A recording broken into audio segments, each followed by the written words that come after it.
Dear student, আসসালামু আলাইকুম। নবম দশম শ্রেণীর গণিত বিষয়ের 8.5 অনুশীলনীর সম্পাদ্য 8 নিয়ে কথা বলবো। তো চলো সম্পাদ্য 8 কি বলছে আমরা একটু পড়ি। সাধারণ নির্বাচন: 5 সেন্টিমিটার বাহু বিশিষ্ট একটি সমবাহু ত্রিভুজ এবিসি এর এসি বাহুকে স্পর্শ করিয়ে একটি বহির্বৃত্ত আঁকো। তার মানে সমবাহু ত্রিভুজ আঁকতে হবে 5 সেন্টিমিটার। তো আমরা একটু সমবাহু ত্রিভুজ এঁকে নেই। 5 সেন্টিমিটার, তাই না?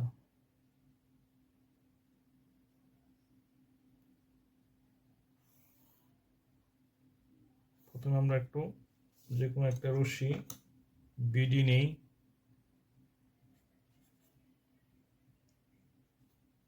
তো আমরা এখান থেকে 5 সেন্টিমিটার একটু মেপে নেই।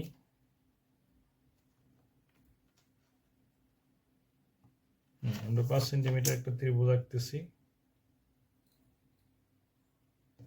দেখি তো 5 সেন্টিমিটার ঠিক আছে কিনা। তো 5 সেন্টিমিটার আমরা একটা ত্রিভুজ আঁকতেছি।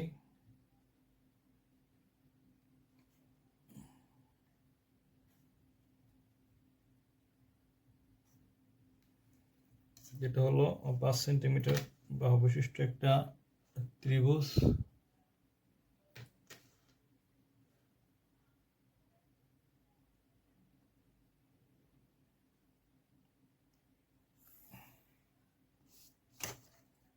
এটাও যোগ করে দেই।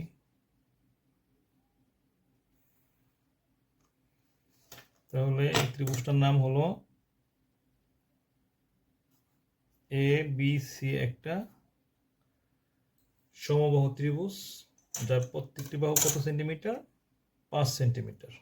তাহলে ন্যাচারালি সবটি বাহু হলো 5 সেন্টিমিটার। এটাও কিন্তু 5 সেন্টিমিটার। ওকে, বিসিকে তো ডি পর্যন্ত আগেই বর্ধিত করছি। এখন বিএ কে আমরা এফ পর্যন্ত বর্ধিত করি। তোমরা দেখো এখানে ডিসি এ কোণ, একটা কোণ উৎপন্ন হয়েছে। এই কোণের সমদ্বিখণ্ডক আমরা অঙ্কন করি।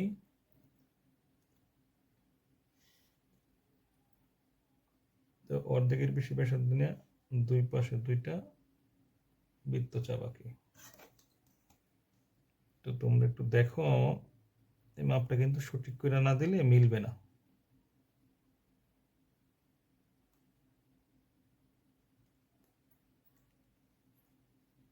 তো আমরা এখানে ডিসি এ কোণের সমদ্বিখণ্ডক সি এম অঙ্কন করি। এবার এখানে দেখো এফ এ সি কোণের সমদ্বিখণ্ডক আমরা অঙ্কন করব। এফ এ সি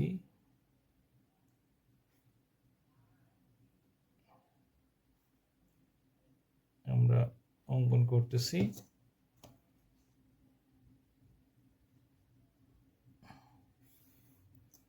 এটা এটা নাম দিলাম এ এন। এখন সমদ্বিখণ্ডক দ্বয় পরস্পরকে ই বিন্দুতে ছেদ করছে।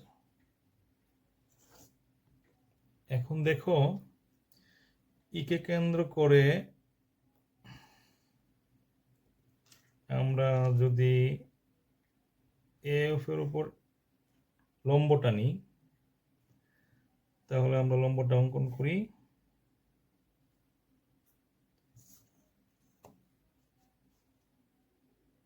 দেখো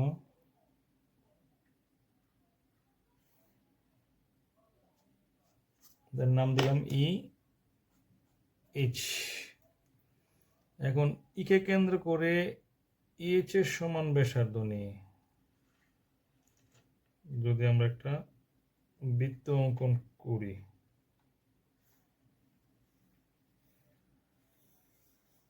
দেখো বৃত্তটা কিন্তু এসি বাহুকে এবং সিডি বাহুকে এবং এফ বাহুকে স্পর্শ করছে।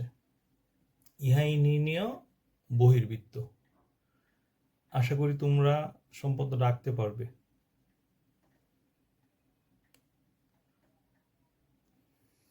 ডিয়ার স্টুডেন্ট, নবম দশম শ্রেণীর অনুশীলনী 8.5-এর সম্পদ্য নয় নিয়ে কথা বলবো। তো চলো সম্পদ্য নয় কি বলছে আমরা একটু পড়ি। একটি বর্গের অন্তবৃত্ত ও পরিবৃত্ত আঁকো। তো আমরা নর্মালি একটা বর্গ আঁকবো। আমরা সবাই তো বর্গ আঁকতে পারি, তাই না? একটা বর্গ আঁকবো। বর্গ আঁকতে গেলে আমাদের একটা বর্গ অঙ্কন করি আগে। হ্যাঁ, যে কোনো একটা রশ্মি নিলাম ই নিলাম। হ্যাঁ, এই থেকে এটা আমরা নর্মালি এ থেকে আমরা বর্গের যে কোনো একটা বাহু আঁকি। ধরো একটা বাহু নিলাম 4 সেন্টিমিটার। তো আমরা ওই 4 সেন্টিমিটার এর সমান ব্যাসার্ধ নিয়ে এই থেকে এ বি অংশ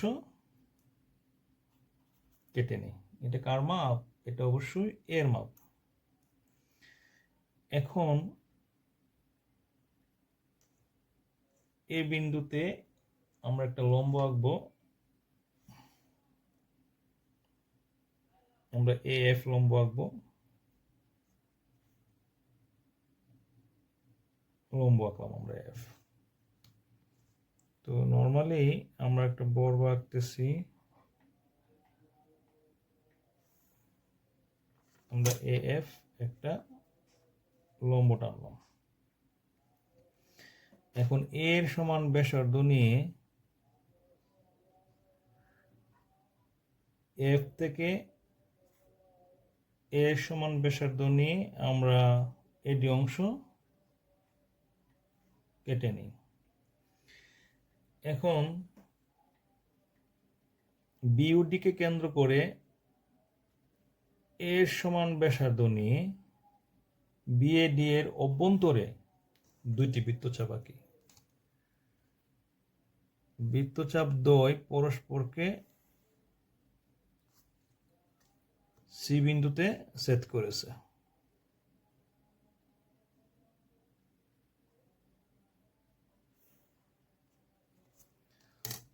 তো আমরা বিসি এবং সিডি যোগ করলাম। তারপর আমরা কর্ণদ্বয় যোগ করি, বিডি যোগ করি। আর এখান থেকে যোগ করি এসি।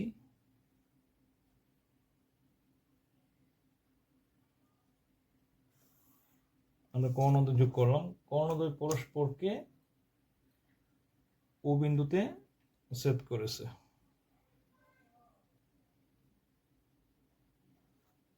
ওকে কেন্দ্র করে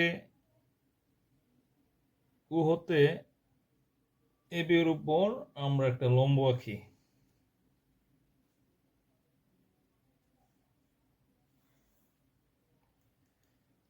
তো আমরা লম্ব আঁকতেছি।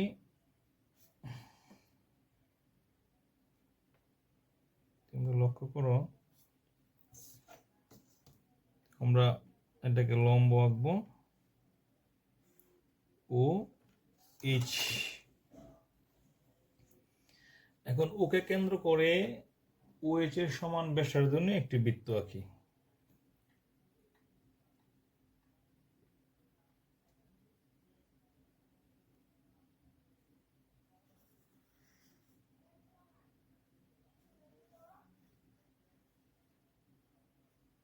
ইহাই নির্ণেয় অন্তবৃত্ত।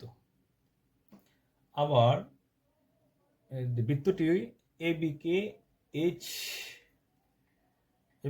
এইচ এবং বিসিকে এবং সিডিকে এবং এডিকে স্পর্শ করেছে।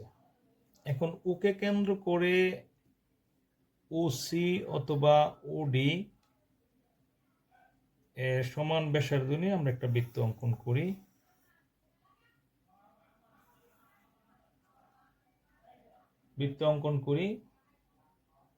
তাহলে এ বি সি ডি নির্ণয় পরিবৃত্ত।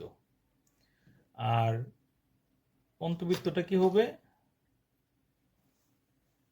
এটা আমরা নাম দিতে পারো।